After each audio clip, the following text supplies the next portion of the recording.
Monseigneur Philippe Ballot, vous êtes archevêque de Chambéry. Ce dimanche, les églises seront vides pour Pâques, un dimanche pascal très particulier, avec, j'imagine, un message pascal très particulier également. Oui, il est très particulier en même temps que c'est le même. Et il est très particulier parce que je crois que nous sommes en train de le vivre à l'échelle de la planète. Qu'est-ce qu'on est en train de vivre depuis quelques semaines?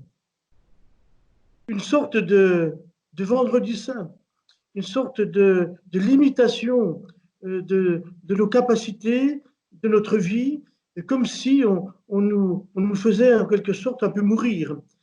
Et au cœur de cette expérience douloureuse, qui est difficile, il a fallu accueillir, qui reste difficile pour un certain nombre de personnes, de familles ou bien de gens qui ne peuvent pas travailler, eh bien, qu'est-ce que l'on voit surgir? Et les médias ne cessent de le dire et de le montrer, c'est des gestes de rapprochement, de solidarité, d'attention à l'autre, de, de souci de l'autre, c'est-à-dire des tas de gestes, petits ou grands, de solidarité et de fraternité. Comme pour dire que au cœur de l'épreuve, il y a une sorte de force qui va plus loin et qui est plus forte que l'épreuve que l'on est en train de vivre. Donc, l'amour est plus fort que la mort.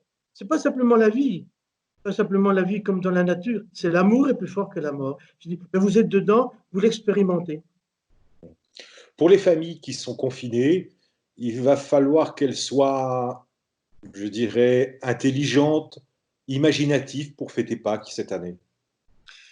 Oui, et puis qu'elle soit surtout, comment dire, euh, dans cette perspective de dire finalement, on nous a donné du temps pour nous retrouver, pour voir combien nous comptions les uns pour les autres, combien ce qui nous unissait et qui était peut-être trop fragilisé par notre système de développement, l'amour, était vraiment le ciment qu'il ne fallait jamais oublier.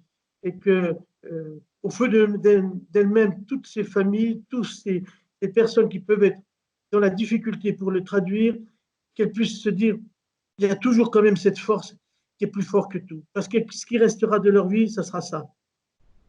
C'est un message qui n'est pas simple à partager et à dire parce que les conditions matérielles sont compliquées, les conditions psychologiques, euh, mais les conditions spirituelles, si elles sont présentes, permettent quelquefois des choses extraordinaires. Je le dis extraordinaires. Demain, il faudra qu'on puisse médailler, s'il faut les médailler, toutes ces familles qui auront tenu le coup.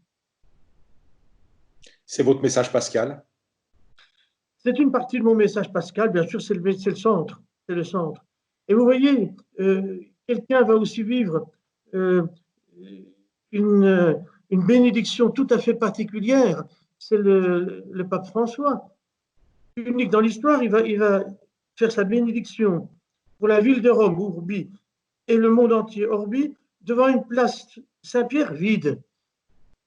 Et c'est certain que le pape donnera un message qui redira ce que je disais à l'instant, c'est-à-dire que l'amour est ce qui unifie toute l'humanité tout entière et qu'il ne faut pas désespérer parce que nous savons, comme chrétiens, que l'amour a déjà été victorieux dans la personne de Jésus.